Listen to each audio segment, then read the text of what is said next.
Well, today we are talking about truth and lie, those philosophical aspects of our existence. And we are talking with Oksana Vovchenko, the founder of the discussion club named after Benjamin Franklin. And please, Oksana, give us a hint of the idea of today's discussion. I think that from the very beginning, we have to explain our viewers or listeners that the topic originally comes from Ukrainian as well as from Russian language, where we have different words for different types of truth or truth. And there is no exact synonymous in English. There is no exact translation for the word which we use in our languages. So originally, topic sounds differently, so as they are not able to translate it into English correctly. Because in our linguistic sphere, we live between something true and something absolutely true. And we have a special term for that, absolutely true. What would you say? Can you find this word? How does it sound? In Ukrainian, истина. Okay. In English, we would say probably verity, I'm not sure. Okay. I checked several dictionaries and they explain that truth is a quality of being true, and verity is also a quality of being true. There is no such word as we use here, and we built entire discourse and entire discussion about this difference, around this difference. And there is no such difference in English. Yeah, that's right. Yeah. Does that mean for an English speaker there is only one something true? It has a very strong religious background because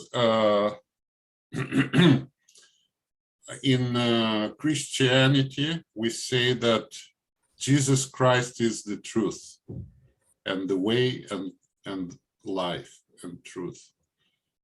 And how to understand that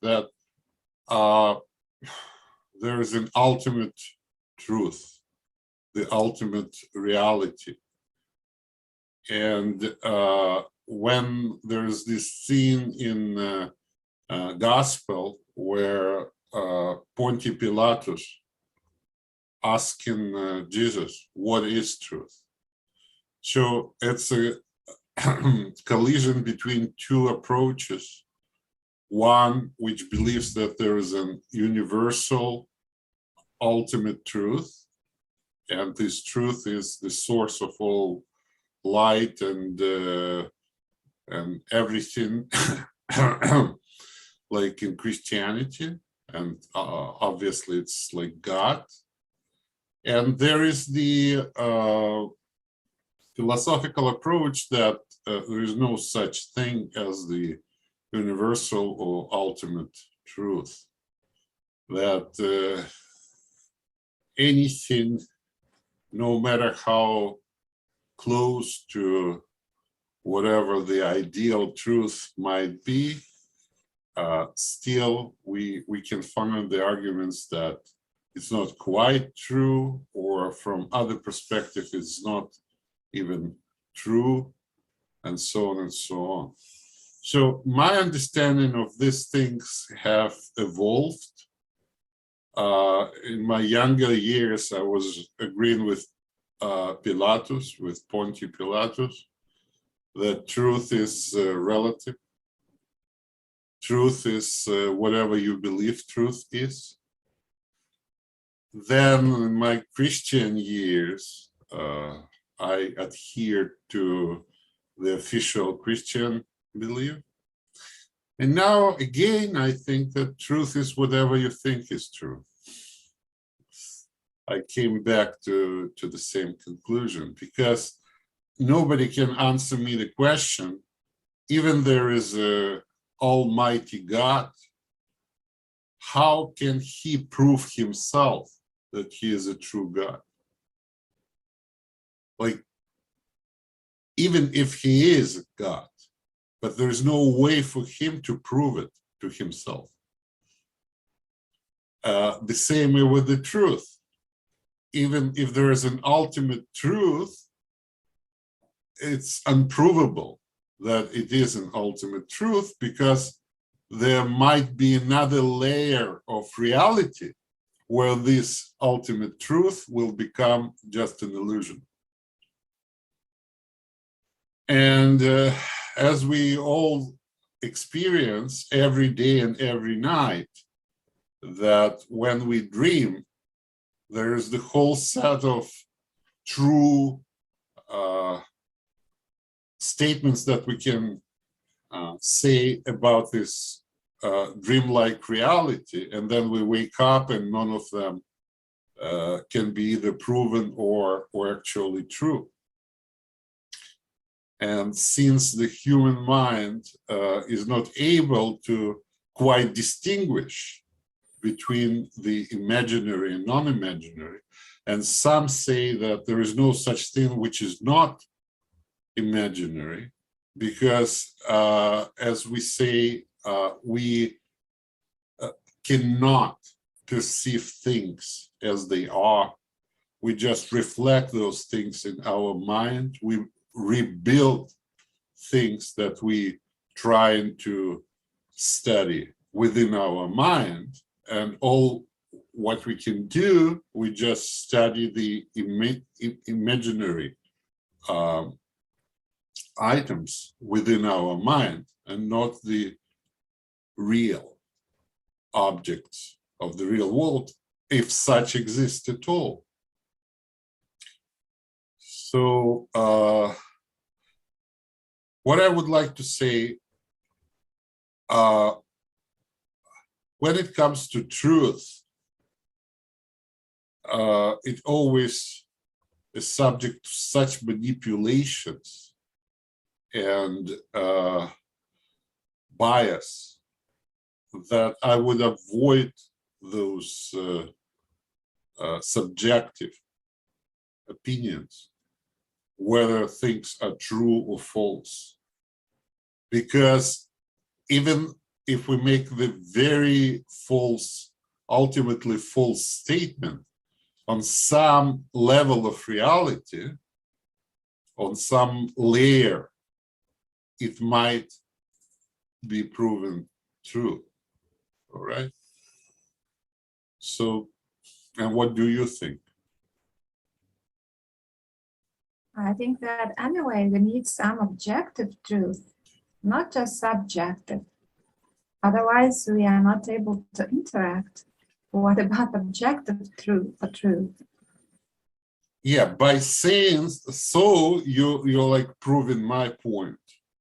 The thing that you just said, that's what I hear from many scientists when they say, okay, so then we can't say nothing, we cannot know anything, so what?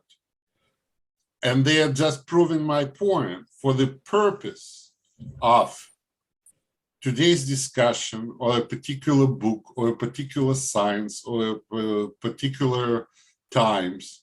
We accept certain facts as facts beyond doubt or whatever, but it's all very relative. And more we learn the nature of this world doesn't like certainty. On a very basic level of the world, we have the uncertainty principle, where even the physical particles cannot be determined their coordinates cannot be determined if we know their impulses, or we cannot determine their impulses if we know exactly their coordinates. It's Heisenberg's principle of uncertainty in quantum physics. So we cannot say anything for sure. We can talk only about certain degree of certainty that this or that fact is occurring. And when we put into this equation time, which is also relative, then again, it makes things even less certain.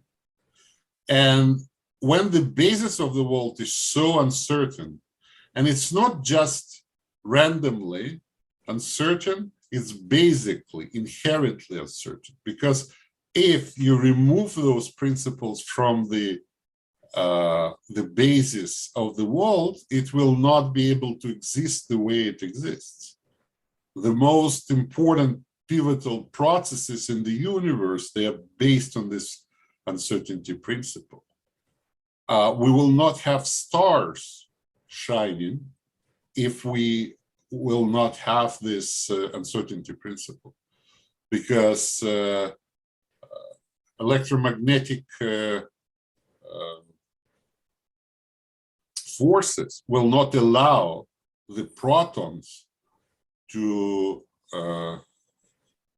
actually fuse together and create the heavier elements if there is no uncertainty principle that allows some degree of probability that those particles will have the same coordinates. And then it can jump over the ever-growing force of repulsion. That's one of the examples how important the uncertainty principle is. I have written a book, The Philosophy of Quantum Physics, where I'm talking about how important those principles are. Because when we introduce ourselves to those uncertainty principles, we think it's kind of random. Why the world is that way? Why those cheats exist in this world? Like there is a barrier for the electron to go from one coordinate to another coordinate, but there is a cheat because electron is adhering to the principle of uncertainty. There is certain probability that this particle will be found on another side of the barrier. All right. So it's all about the basics of how the world is. And maybe it will be a little bit too far-fetched, but we might say that there is a thing like quantum truth and quantum lie, which means that it's certain degree of probability it is true, but it might be false. And the same, at certain degree of probability, anything can be false, but might be true. And then we're left with this kind of, myself, I don't like when we bring those physical principles from quantum physics to our ordinary lives. But in this particular case, I would say, yes, it's all very much relative. And it's in the eyes of beholder, like whoever has the word, he determines what is true and what is false.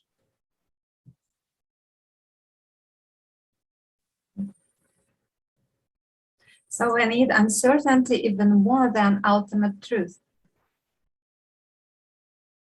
Yeah, and that's, on one hand, it leaves us in a loop where we can justify anything by saying it's not quite true.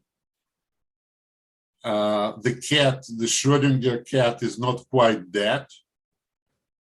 Like if you do this famous experiment where the cat is in the box, and there's a certain poison that will be released or not released depending on the quantum effects that will happen with certain degree of probability. That's the example of the Schrödinger cat. Again, for example, if someone would like to accuse you in killing the cat, he cannot quite accuse you in killing the cat because the cat is not dead. But this cat is not alive either. There are only probabilities of the cat being either dead or alive when we open the box. And when we actually fix we do the fixation of the fact whether he's dead or alive, and then we have those things in our everyday lives. We see how things can be easily manipulated if you let the speaker to lay out different opinions that he is supporting, and there is nobody opposing those opinions. This speaker creates kind of truth which collides with opinions of others who are not heard. All right? And that's the trick of our mind, that we can prove anything. And there's no way to stop us from doing so. And therefore, it leaves us with the same thing that you said. Okay, if we don't have those borders, if we don't have those well-defined borders of truth and lie, we just can't do anything, because what can we do? We don't know nothing, which, by the way, Socrates used to say, I know that I know nothing. Yeah. But anyway, we produce our collective objective truth and believe in it. And as my friend drew my attention to an issue that each nation has its own picture of the world. And what if the truth of one nation clashes with the truth of the other one? With the nations, it's then the war starts. Then the war starts, yes. And they are true wars for both nations. We can talk about the level of nations, but it's more like a manipulation. Even on a level of personal opinions, there is no certainty. Also, our mind is made that way that it can live well with contradictions. Within the same sentence, a person can express contradictory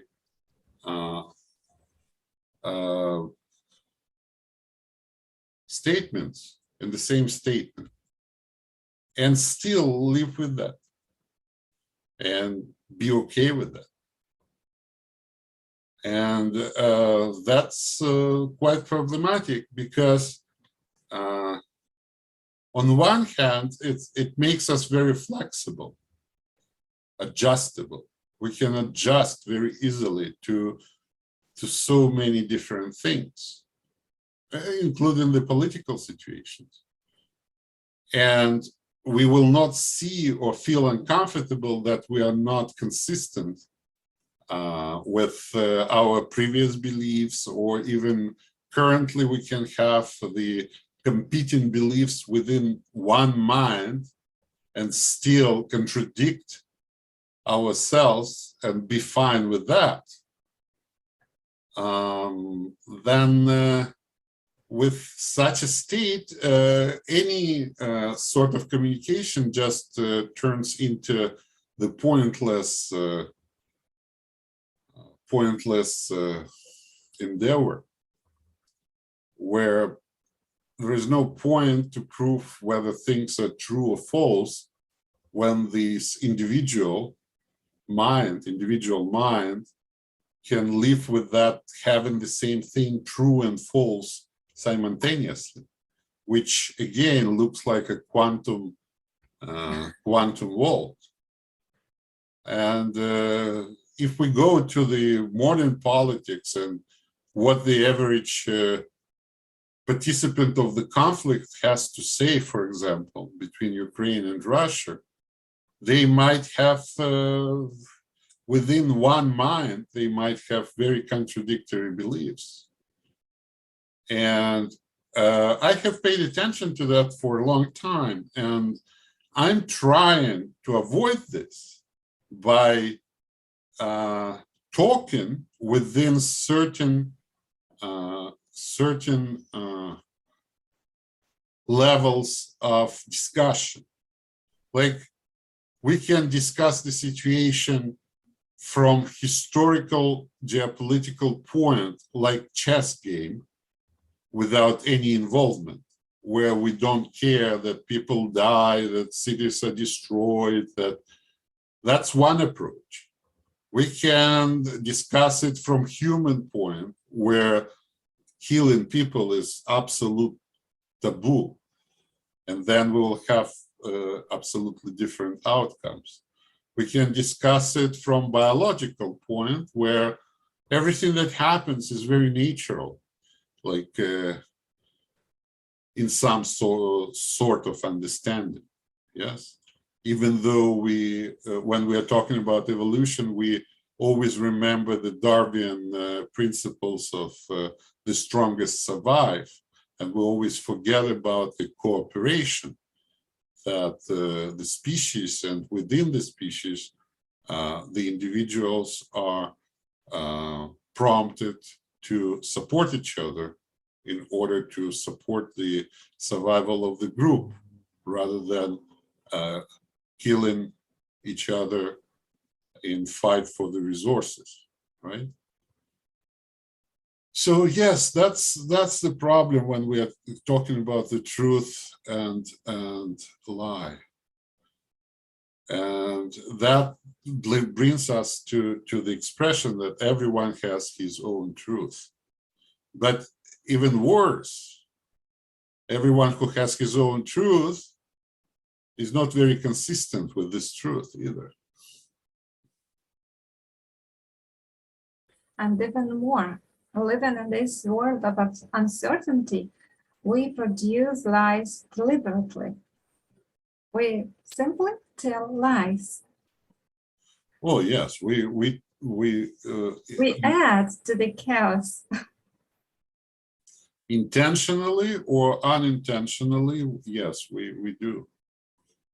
We lie to ourselves a lot. And really, if we will be saying even the truth that we know, we will not be able to function. We will be in a very deep depression. And we will not find the reasons to continue to exist, because everything is pointless and nothing can be proven worthy to be done. And that's the ultimate basis of philosophy. In the ideal world, as you remember my book, The Guide to the Creation of Worlds, in the ideal world, there's no need for philosophy, because you don't have to rationalize the imperfections. And philosophy is trying to give the meaning to the imperfections. And ultimate goal of philosophy is to assist the individual to continue to exist, or to give the reason of non-existence. Even if it's possible at all, we might say that we are forced to exist. Even if we kill ourselves and there's another reality, we'll still be forced to exist in this other reality. Okay, so that's pretty much it. What do you think? That's a very surprising thought for me at the moment, that we are forced to be alive. We are forced. Oh yes, we are forced. But that's true. I agree. That's something new. That's a new idea for me right now. But yes, you are right. We are forced to live. We are making concessions all the time. We come to the world not on our will. Yeah, and like, why I don't kill myself? Because I'm not very sure that I will actually die. Like, it's quite possible that this world is as imaginary as another world, and it will not end. It will go on, and it probably will go on in a worse settings. So the same thing as Hamlet used to say, you know, the undiscovered country from whose bourne no traveler returns, puzzles the will and make us rather bear those ills we have than fly to others that we know not of. So we are forced, like in the computer game, those characters, like SimCity, for example. Nobody asks those characters whether they want to be characters in this game. They are just forced to existence. And then they might be forced out of existence. Another thing is, if you remove a concept of time as an imaginary concept that we are using to perceive our world, then there is no non-existence. Since if you already existed once, you will be potentially existing forever in this point of time, and there is no way to undo this. You already have been part of this world, and if the world is perceived as a whole without imaginary past and imaginary future, and the only real thing is the current moment, if the past, future, and current moment, they're as real as the ultimate reality, then there's no point to say that we have a choice not to exist. Enough that we have existed for a second in this world, and we're already forever parts of this world and this existence. Yeah.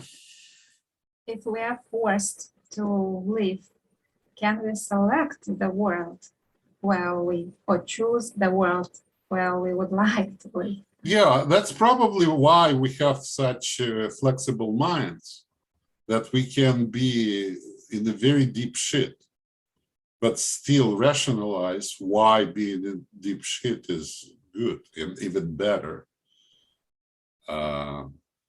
Those religions like Christianity are a very good example of that, where the suffering is the ultimate soul-building force in the universe. Without suffering, you cannot perfect yourself, and you cannot become a part of the perfect heavenly kingdom. okay? If Buddhism is looking for avoiding suffering by non-engagement in the existence, by non-engagement, it's like, okay, I have no way not to exist, but I will not be engaged in this existence. Christianity is treating the suffering as a building sculpturing force for the soul. So it's an ultimate example of the rationalizing of things that cannot be changed, right? Can we say that we lie in order to create words which we like to live in them? I would even say there's no way that we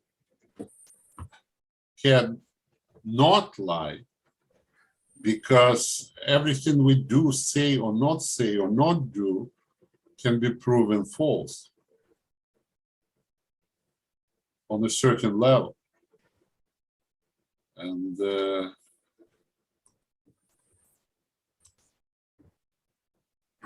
I would like a little bit to justify the process of telling lies. I read some interesting survey where I discovered that some issue, why people lie.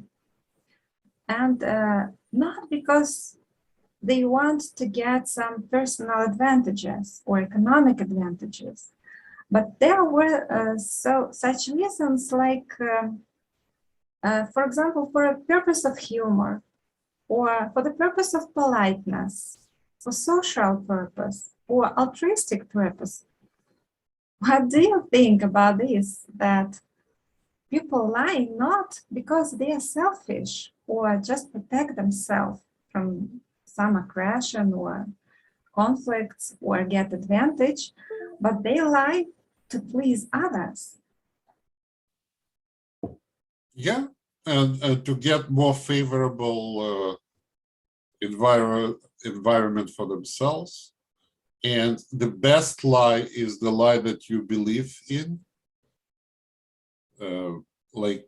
Many, like we said, because we can have contradictory statements simultaneously in our mind, we can lie and not lie and believe in both. And so can we say that if someone says things and he genuinely believes that it's true, that he is lying? No, we cannot, because he believes that it is true. And if it's proven false, it's none of his fault, because he didn't realize. We talk about lie only when it's intentional lie, that we know the true situation. But what about if there is like situation A, and the liar says that it's a situation B, knowing that it's a situation A, but at the same time he was mistaken and it wasn't situation A, it was situation B. So he was trying to lie, but finally he said actually the truth, even though he was his intention was to deceive and lie. And another example, when the person knows the situation is A, and he is truthfully saying it's A, but like we say, it's not A, it's B, he's not lying, but he's deceiving. You see? So it's more moral aspect, lying, rather than informative. Since we said that any truth can be objected on a certain layer of reality. So all we are interested in is whether the person is manipulating and deceiving others to his own benefit, and then we judge him. And in many criminal codes of many nations, it's criminal activity to intentionally deceive. But if he truly believes in what he says, and it can be proven, then he's not lying, even though if the statement that he makes is false. You see? So it's a different approach is how we see it. And that's why I don't like, it's in another book that I've written is the disappointment in justice. Actually, all those categories of truth, lie, honesty, justice, they are so corrupt and so prone to manipulation that I believe that they should be removed from the justice system, which should just plainly correct if there are problems within relationships between individuals, right? If someone suffered, don't judge, don't talk about justice. If it's possible to correct, go ahead and correct it. If the person is dangerous to others, don't punish him. Just take him to the place where he will not be able to be dangerous, but don't turn his life into nightmare as a punishment. Because if the person is actually believes that he is not guilty, or he has done whatever he has done, and he still insists that he is not supposed to be punished, then the punishment will make him even more aggressive and looking for revenge. And it's quite pointless. And if he repents and regrets, then there is no need for punishment. He will change his ways of life and thinking by himself if he truly, honestly, deeply regret. But again, here we come to the uncertainty of our mind, where the person can regret but still doing the same things, and he will be perfectly fine with all these discrepancies within his own mind, which we say makes us stupid, which is true, but that allows us to survive in this world, imperfect and full of suffering. It's one of the mechanisms that allow us to survive.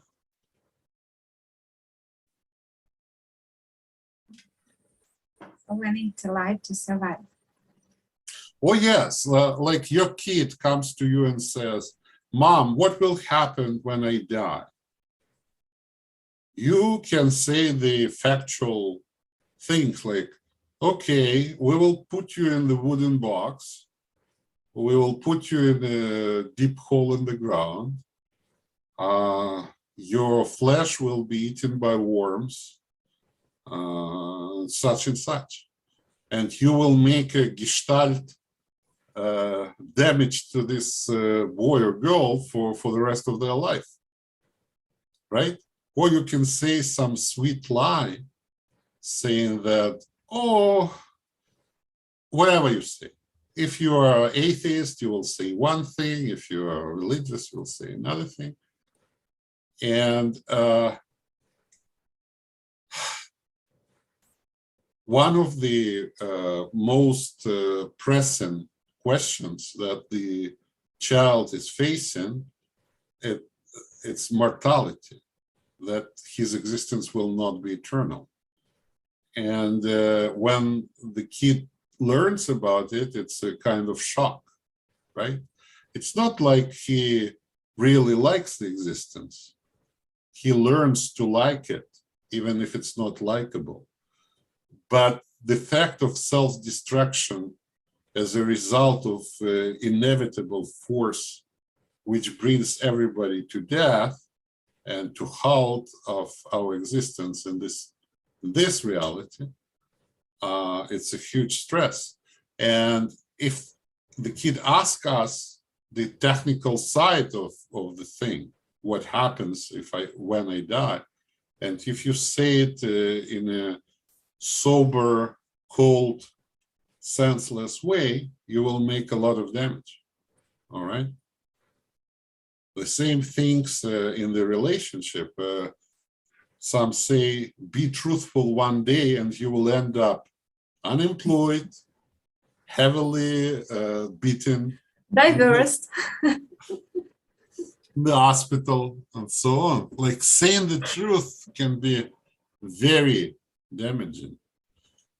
But even this truth can be proven not quite truth, because who knows? Who knows? Maybe people don't die. Maybe every time someone dies, he doesn't even pay attention that he died. He continued to exist, and the world around him continued to exist with him, continued to live. And in one world where he died, he perceived as died, but he himself, maybe we died thousands of times already. You know, it's one of the theories of the multiverse of multiple universes, which has been proposed by Hugh Everett, the young physicist of that days, in order to explain the quantum effects, like the world splits every time when there is a determination of any particular moment, and it splits in two universes every time, and each one continues to exist in its own way, and then it splits again, and it splits again. So it can turn out that the truth that you will be telling your kid and damaging him or her so much might be not the ultimate truth. Who knows? All right.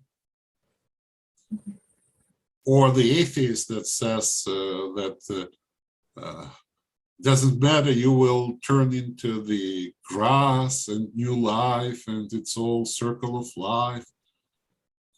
Maybe mistaken. Maybe there is God and afterlife and paradise, heaven, and everything else. And on the other hand, it can be vice versa, right? So even when we say something, we cannot be sure whether we say the truth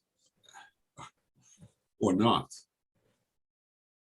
But we live and we make our life decisions, and we have to distinguish false information from correct information. We have to distinguish truth from lie. Every time we make the decision, we create our old version of the world. And any of those versions are not true because they're different. It's like a ball being red and black simultaneously, or a ball being a cube and a ball simultaneously. But we know that in math, in certain areas of topology with more than 3 dimensions, things can be quite different, right? It's another thing. Apart from quantum physics, we also have the extra-dimensional approach, which have a perspective to simple forms that might be very different from what we perceive them. So even here we cannot be Sure. So we create our world, our version of the world, every time we decide. And many times those decisions are based in absolutely irrelevant biological tendencies that are outdated for millions of years. But we believe we give the rational, the meaning to those things. For example, you make a decision not to go out at night. Someone invites you to have a walk, but you have inherently fear of darkness and you don't feel comfortable walking at night. And then you don't get married because you didn't go. Why you didn't go? Because evolution has brought the generations of those that were cautious and not went out in darkness and haven't been eaten by predators. And therefore we have subconscious fear of darkness and desire to hide, all right?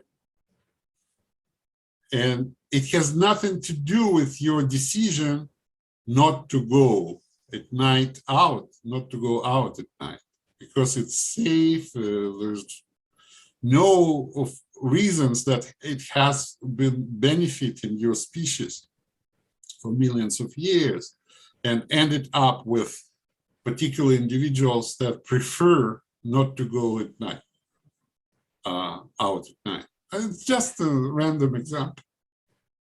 And there are so many things in our preferences, in food, in sex, in other relationships, which are biological, outdated, rudimentary, which we do not realize. Some say 90% of what we have in our mind is subconscious, that we are not actually in control of.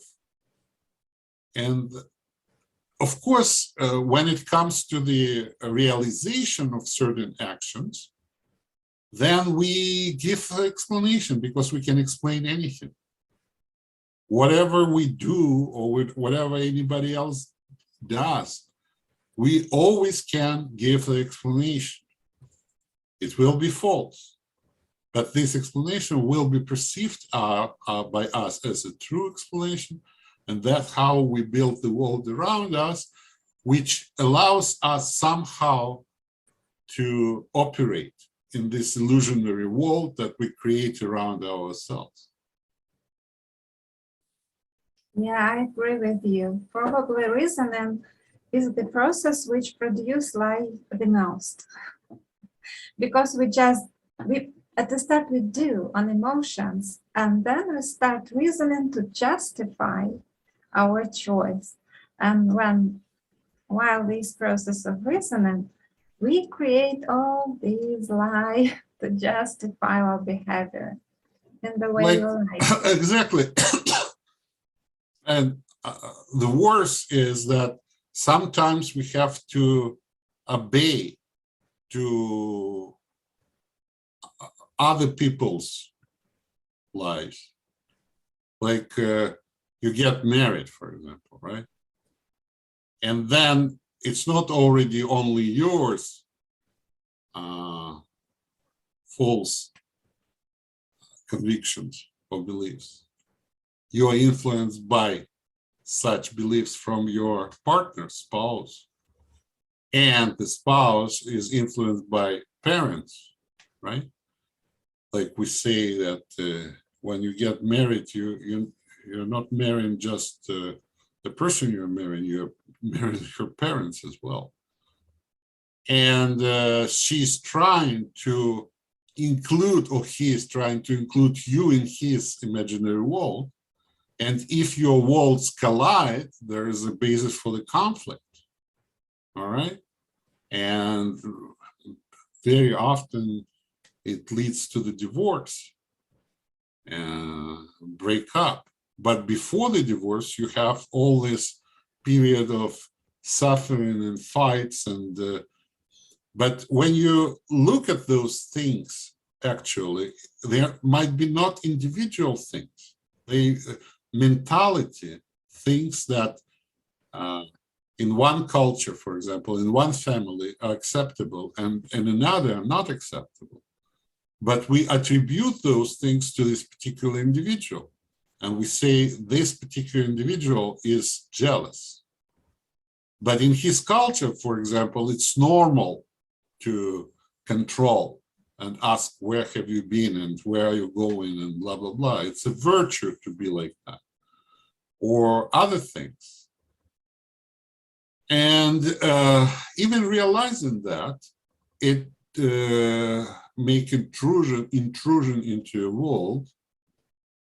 And then you ask yourself, why do I need all this? Why do I need all this? If I won't have kids or I won't have husband, it's not like I won't have food or water or air.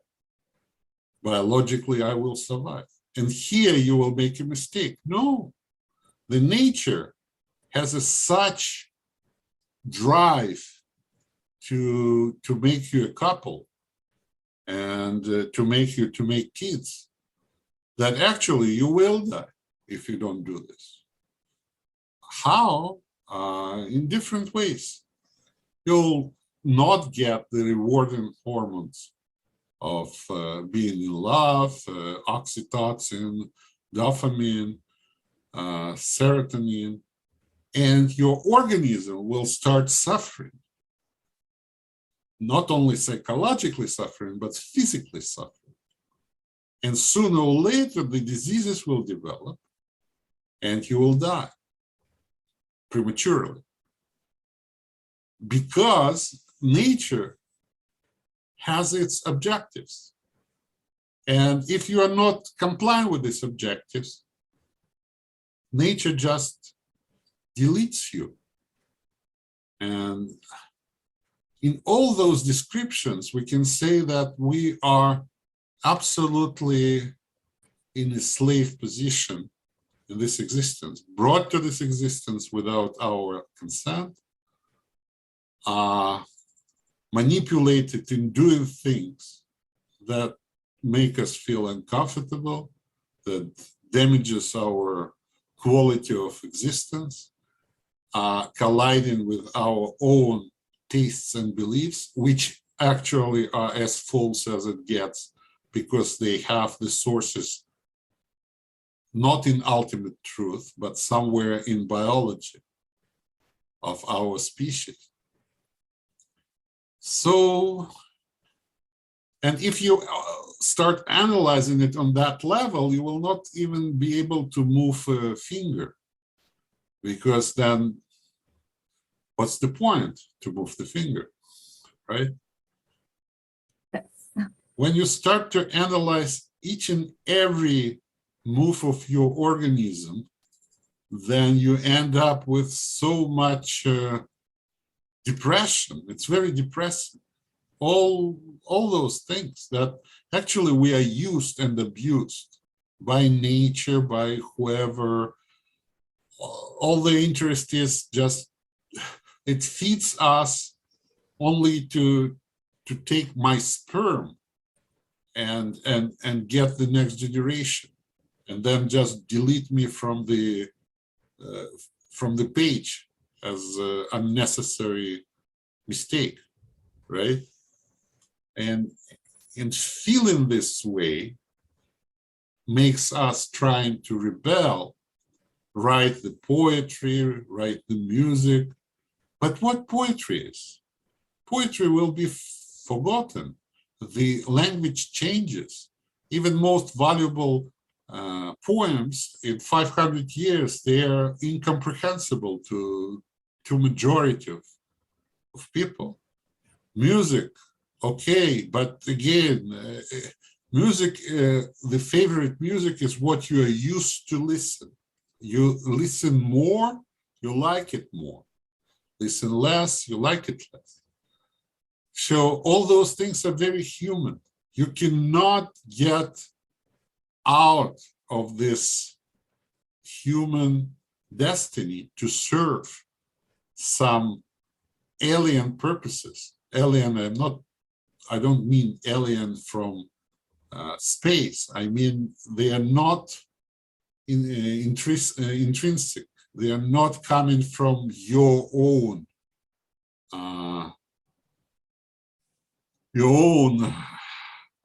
desires. All your desires are actually orchestrated by biological patterns, which are quite outdated and rudimentary. For a man to have as many sexual partners as he can, to make as many offspring, to be very opportunistic. One moment ago, he was thinking about the hamburger, and here he see a nice lady, and he doesn't want the hamburger anymore. He wants this lady, right? For women to manipulate men in order to make sure that when they are pregnant and with small kids, they would be protected. That's why for women, it's more important to manipulate men to achieve something rather than to achieve the same thing by themselves. It's a survival biological mechanism. And when I realized that, I stopped blaming women for that. You know, it's important for a lady to get this iPhone from a man rather than go and make money and buy it for herself. Because biological program is saying you need to have someone who will protect you and provide for you when you are pregnant and not able to do it by yourself. And when I understand that there is a biological principle to this, so how can we blame anyone about it, right? The same thing,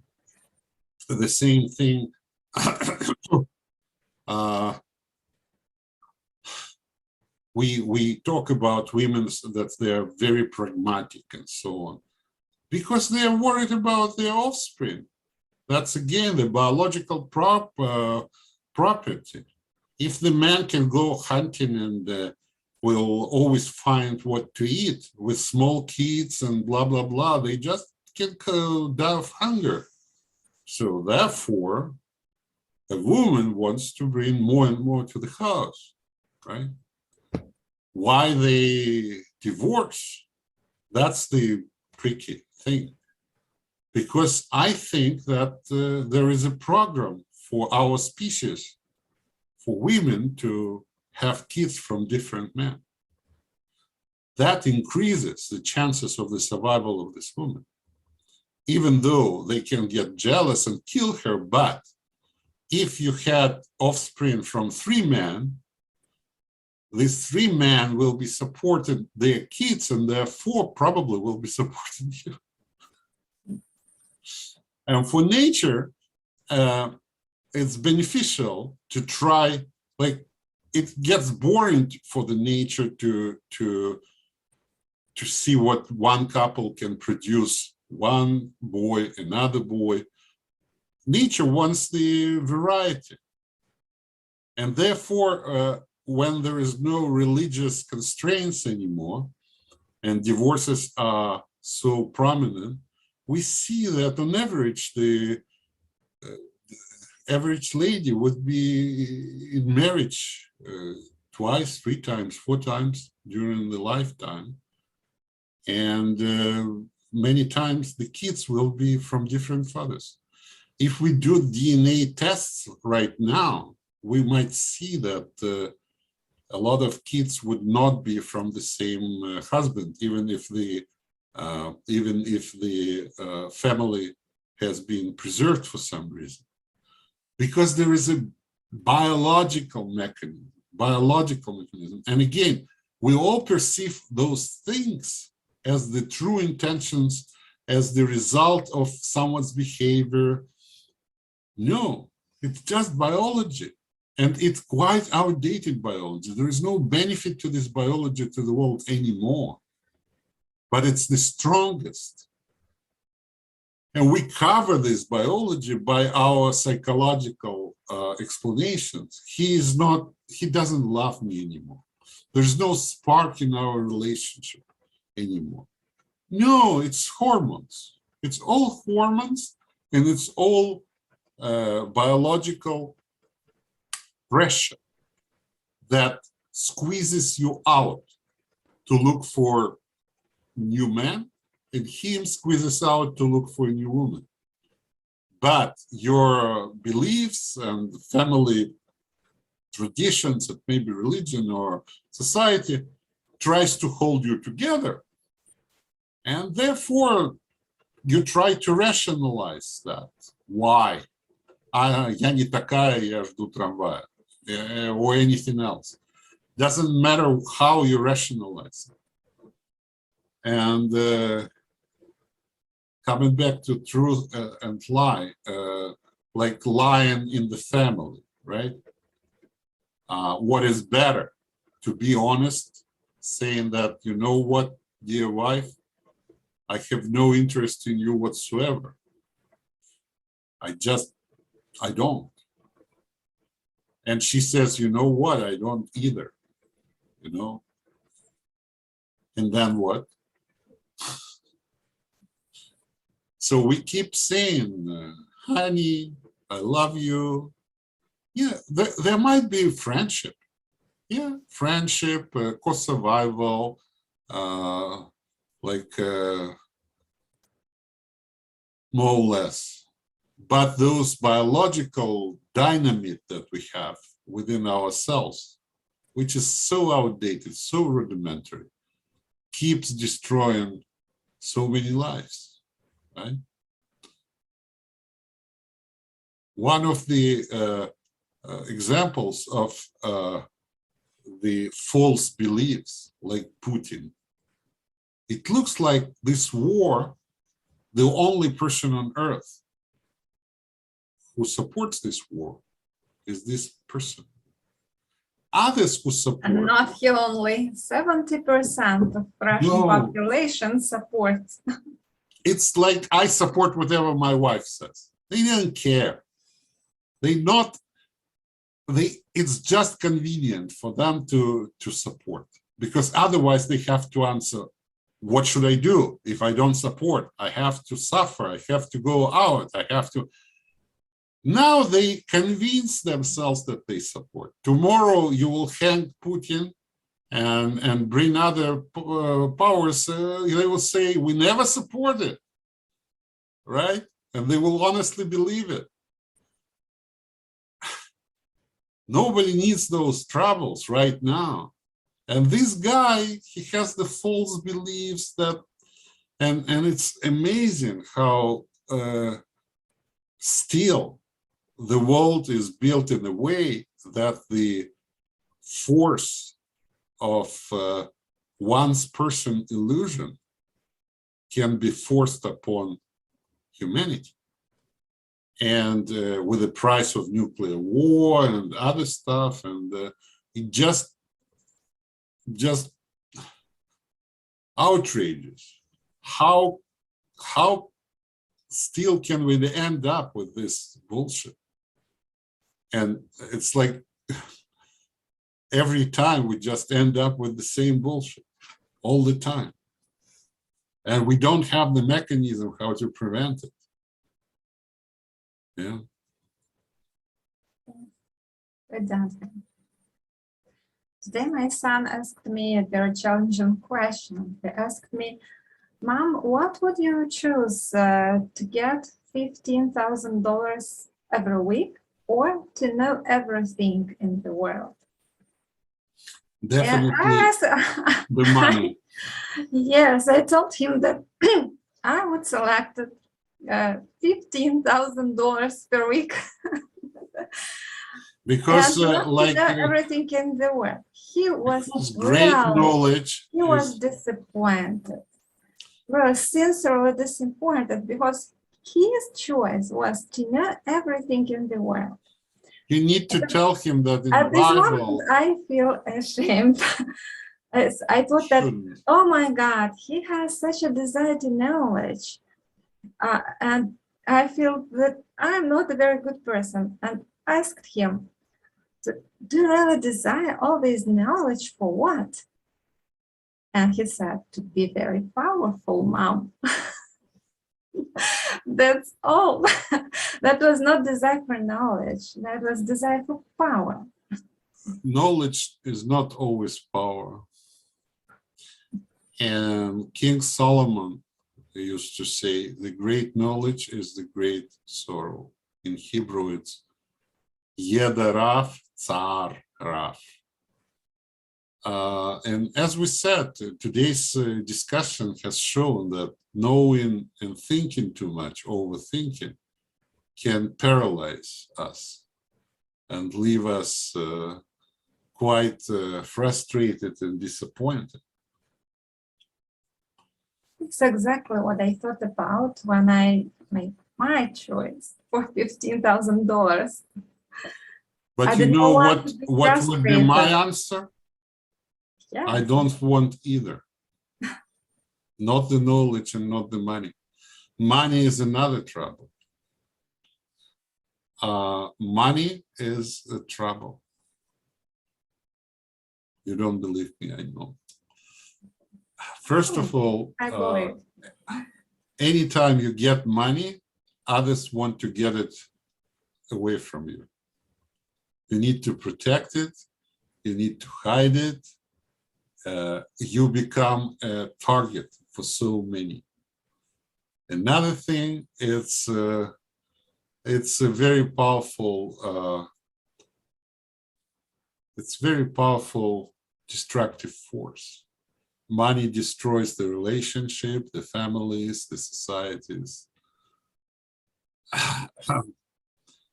So a little bit of money makes life convenient and comfortable, but a lot of money is very dangerous and very harmful. But perhaps the dialogue about money is another one. Not So the same thing. if we would answer your boy that we want neither, he would be even more disappointed, because he thinks that there's value in money, value in power, and value in knowledge. And we believe that, I don't know what you believe in, but I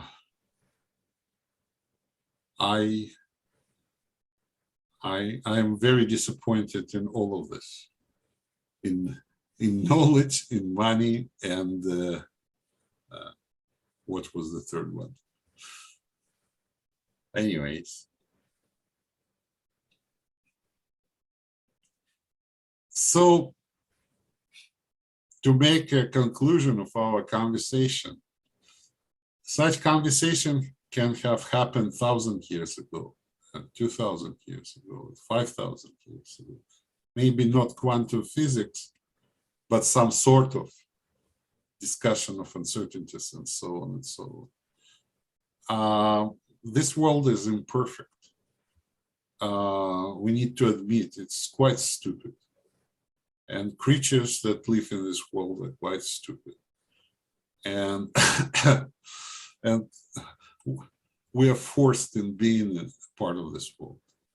When I wrote this book, and I have described ideal worlds, they are possible. If I can describe it, and even computer simulations or whatever, why our world is the way it is, we don't quite know. Some of us trying to lie to ourselves, and it helps us to survive. Some of us live on certain levels of contradictory beliefs. On one hand, Boris Kriger says that this world is no good, but he will switch off the camera and will go enjoy his breakfast. and will be in good spirits, because like on his physiological level of eating and living, and he might be quite happy right now, or believe that he is happy. But on philosophical level and his existential level, he might be very unhappy. And it can be vice versa. Someone can sit in a deep hole, hungry, but with high spiritual beliefs and inspirations, like those that have been described in books of saints, Christian saints, or Buddhist monks that try to achieve the state of absence of any kind of suffering. So the only thing that I might say, with all this understanding of illusionary truth and inevitable life, we shouldn't blame each other. This approach will make our life a little bit more acceptable. Just don't blame. Someone is lying. First of all, you can't be sure. If someone says that the earth is flat, you can't be sure. Maybe you live in a dream where it's proven that it's not flat. But when you wake up, it will be obvious that it is. All right? So if we cannot be sure in anything, don't blame anyone who is, according to your opinion, is saying the false statement. And also, never ever use truth as an ultimate reason to suppress others. Remember that everyone has his own truth, and their truth is no better or worse than what you believe the truth is. Do you agree? Yes, absolutely. And as I say that anything a person say you, he always tell you the truth.